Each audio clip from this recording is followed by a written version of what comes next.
हमारी बहनों के सिंदूर को मिटाएगा तो उसका भी मिटना तय हो जाता है। ऑपरेशन सिंदूर सिर्फ एक सैन्य कार्रवाई नहीं है,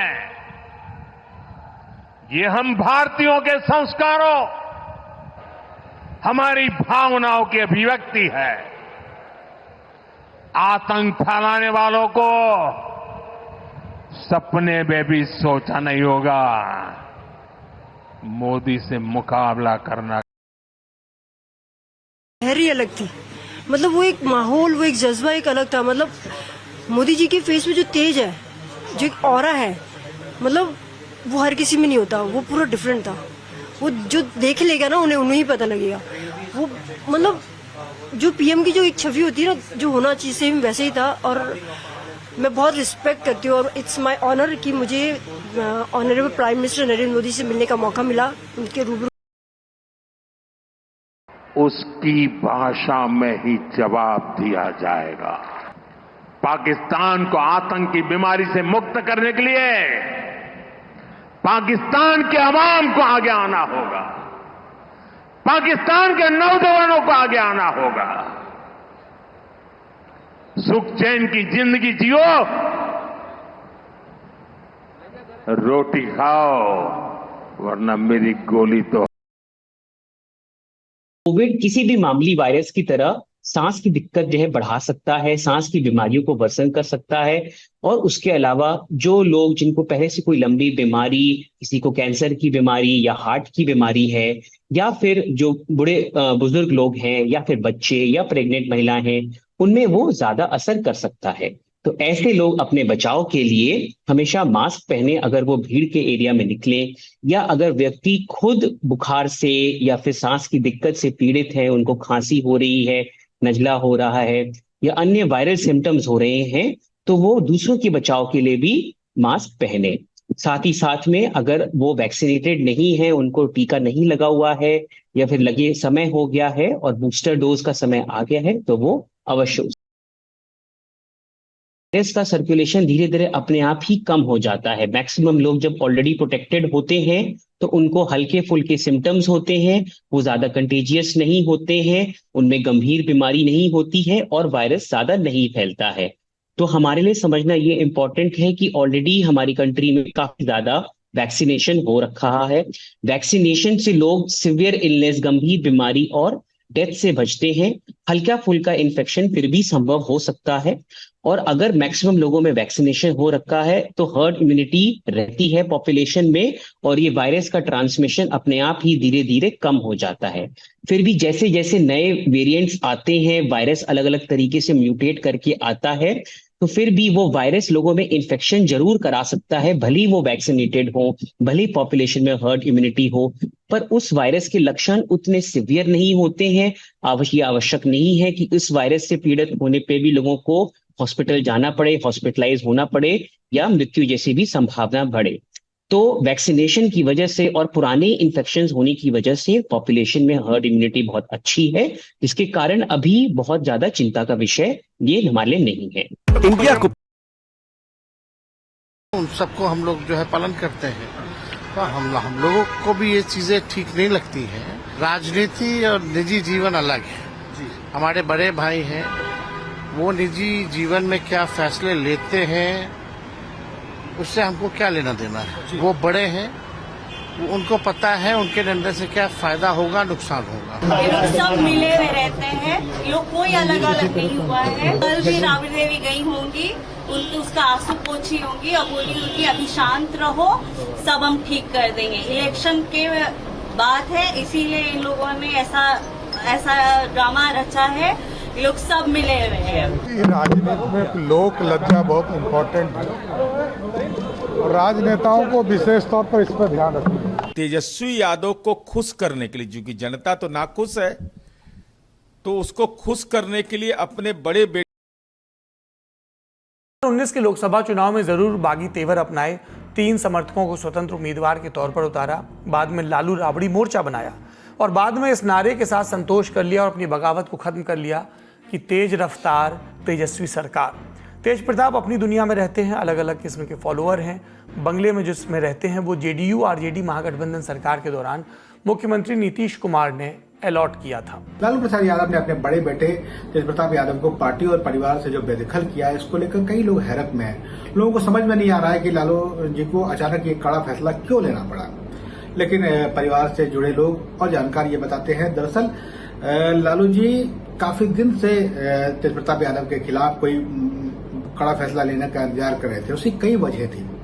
एक तो तेज प्रताप यादव पार्टी के कई शीर्ष नेताओं के साथ अभद्रता का व्यवहार करते रहे हैं, जिसमें जगदानंद सिंह और रघुवंश प्रसाद सिंह जैसे ऐसे नेताओं के नाम आते हैं जो लालू जी के मित्रवत रहे हैं। दूसरी बात की, तेज प्रताप यादव ने एक सार्वजनिक समारोह में राजद के एक बड़े नेता पर हाथ चला दिया था, तो इस चीज को लेकर भी वो खुश नहीं रहते हैं। तीसरी बात यह है कि गाहे बगाहे तेज प्रताप यादव अपने छोटे भाई तेजस्वी की योग्यता पर जेडीयू सवाल उठा रही है, ये व्हाई दिस डबल स्टैंडर्ड। एक तरफ आपका बेटा कह रहा है कि 12 साल से हम किसी के साथ रिलेशनशिप हैं, अगर 12 साल में रिलेशनशिप में तो 18 में दरोगा राय की पोती से शादी क्यों किया ऐश्वर्या राय से। तो ये दोनों काउंट पर, पॉलिटिकल काउंट पर, पर्सनल काउंट पर, दोनों तरफ से अटैक होंगे।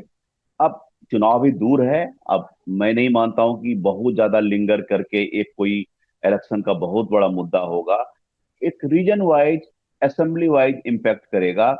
सिंबॉलिक इंपॉर्टेंस इस चीज का ज्यादा मैं मानता हूं। ऐश्वर्या के परिवार का सवाल है। उनके दादा दरोगा प्रसाद राय कांग्रेस से बिहार के मुख्यमंत्री रहे हैं और 6 बार वो सारण जिले के परसा विधानसभा का प्रतिनिधित्व कर चुके हैं। उनके पिता खुद राजनीति में सक्रिय रहे, चंद्रिका राय, और चंद्रिका राय भी उसी परसा विधानसभा से 6 बार विधायक रहे। और 2015 में जब सरकार बनी, लालू और नीतीश मिलकर उन दोनों ने सरकार बनाई थी, तो चंद्रिका राय उसमें मंत्री भी रहे।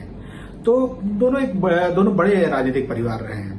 जो इनपुट्स हम लोग को अलग अलग जगह से मिले, उससे ये जानकारी मिलती है कि उनकी मां, चंद्रिका राय की पत्नी यानी ऐश्वर्या की मां, चाहती थी कि उनकी बेटी की शादी किसी राजनीतिक परिवार में हो। और एक तो ये कि जिससे शादी हो वो बिहार में एक बड़ा राजनीति में बड़ी पहलकदमी करे और मौका मिले तो उनकी बेटी की भी राजनीति में एंट्री हो।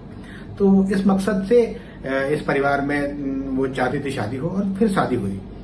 लेकिन जिस मकसद से दोनों बड़े राजनीतिक परिवार मिले कि इससे दोनों को फायदा होगा और राजनीतिक रूप से दोनों मजबूत होंगे, वो हुआ नहीं। 2018 मई में दोनों की शादी हुई और 2018 के ही नवंबर महीने तक आते आते दोनों के रिश्ते खराब होने लगे और तलाक की प्रक्रिया शुरू हो गई। तेज प्रताप ने तलाक की अर्जी दाखिल कर दी। अगले ही साल दिसंबर महीने में ऐश्वर्या ने आरोप लगाया कि राबड़ी आवास में उनके साथ मारपीट होती है, उनको खाने नहीं दिया जाता है और उनको परेशान किया जाता है, और वो घर से छोड़कर चली आई और फिर वो अपने पिता के साथ रहने लगी। और ये जो तनातनी चली, इस वजह से चंद्रिका राय ने भी राजद छोड़ दिया और जदयू ज्वाइन कर ली। और उसका नतीजा ये भी रहा कि फिर वो अगले विधानसभा चुनाव में परसा से जीत नहीं पाए। राजद ने वहां जीत दर्ज की। जिस चीज को वो मजबूत करना चाहते थे वो हुआ नहीं, और जिस मकसद से ये शादी हुई थी वो मकसद कामयाब नहीं हुई। परिवार राजनीतिक है तो इसमें हुए हर किस्म के बदलाव पर चर्चा भी होगी, पर हम अगली खबर का रुख करते हैं।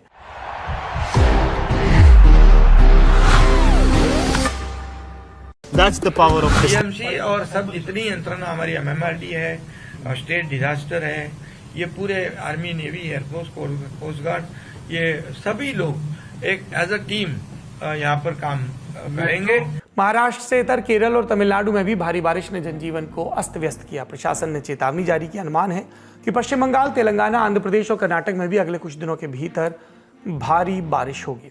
एक वेस्टर्न डिस्टर्बेंस, पश्चिमी विक्षोभ जो है वो नॉर्थ पंजाब उसके आसपास के क्षेत्रों पे एक साइक्लोन, अपर साइक्लोन सर्कुलेशन करता था लोअर ट्रॉपोस्फेरिक लेवल्स पर। इसके साथ साथ लोअर लेवल्स पर जो हमारा अरेबियन सी और बे ऑफ बंगाल है, वहां से मॉइस्चर गर्जन हुआ। इनके इंटरेक्शन की वजह से कल थंडरस्टॉर्म एक्टिविटी हुई है नॉर्थ वेस्ट इंडिया। आज के लिए थंडरस्टॉर्म गस्टी विंड्स के जो है वो इंडिकेशन दिया हुआ है, यहाँ पर 30 से 40 किलोमीटर लेके 50 किलोमीटर तक की जो हवा है वो चल सकती है। ह्यूमिडिटी कंडीशंस बढ़ रहा है, जिसकी वजह से मानसून सीजन में फ्रीक्वेंसी और इंटेंसिटी हेवी रेनफॉल एपिसोड्स का बढ़ रहा है और लाइट रेनफॉल एक्टिविटी कम हो रहा है। मगर टोटल रेनफॉल की बात करें country as a whole, climate change की वजह से कोई इम्पैक्ट नहीं दिखाई दिया है।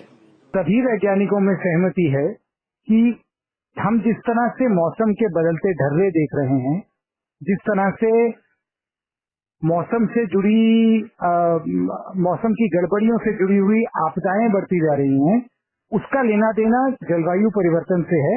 ये तथ्य की बात है। हमको जलवायु परिवर्तन को ग्लोबल वार्मिंग करके नहीं बोलना चाहिए जी। ये क्लाइमेट चेंज है जी। यानी जो संतुलित व्यवस्था है जी। उसमें असंतुलन डालने वाली ऊर्जा हम लोगों ने कोयला और पेट्रोलियम जला जला के हवा में डाल दी है और उसकी वजह से मौसम का ढर्रा बदलेगा। जो हम देख रहे हैं वो क्लाइमेट चेंज नहीं है, वो क्लाइमेट चेंज का असर है।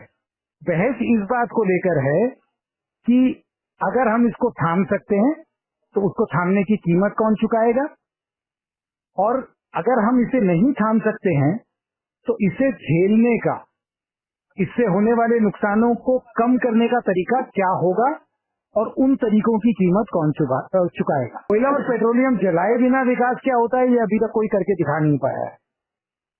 तो कोई रुकना नहीं चाहता, हर किसी को विकास चाहिए, और फिर जब उसकी कीमत चुकानी होती है तो हर मुल्क चाहता है कि दूसरे चुकाएं। तो क्लाइमेट चेंज एक ऐसी थे। सोर्स की जांच चल रही है। 4 PIOs यानी पाकिस्तानी खुफिया अधिकारियों के संपर्क में थी और उनकी स्थिति से पूरी तरह वाकिफ। डिजिटल जांच में कोई ग्रुप चैट नहीं मिली, 1-to-1 बातचीत के सबूत मिले। पाकिस्तान में पहली यात्रा के बाद ज्योति को ISI और पाकिस्तान के गृह मंत्रालय से विशेष वीज़ा और सुरक्षा कवर मिला। ISI से VIP सुविधाएं मिली और अपने फायदे के लिए जानबूझकर उसके इशारों पर काम किया। डिजिटल सबूत इतने पक्के हैं कि ज्योति की कई धाराओं में दोषी ठहराया जा सकता है। गिरफ्तारी वक्त पर हुई जिससे राष्ट्रीय सुरक्षा का बड़ा खतरा टल गया। हालांकि अभी तक कोई ऐसा सबूत नहीं कारण से पुलिस को सूचित नहीं किया है, किंतु उसकी मृत्यु लगभग 1.5 से 2 के बीच में हुई है। उसके बाद डायल 100 को सूचित किया। पुलिस को जैसे ही सूचित किया, पुलिस ने तत्परतापूर्वक कार्रवाई करते जिसको हमने मेजर किया था तो काफ़ी मतलब 176 इंचेस से ज़्यादा बाहर आया हुआ था। हमने एग्जामिनेशन किया तो कुछ जेनाइटल ऑर्गन्स पे इंजुरीज है, कुछ एब्डोमेन में इंटेस्टाइन भी टेयर है। यूट्रस में कोई प्रॉब्लम नहीं था और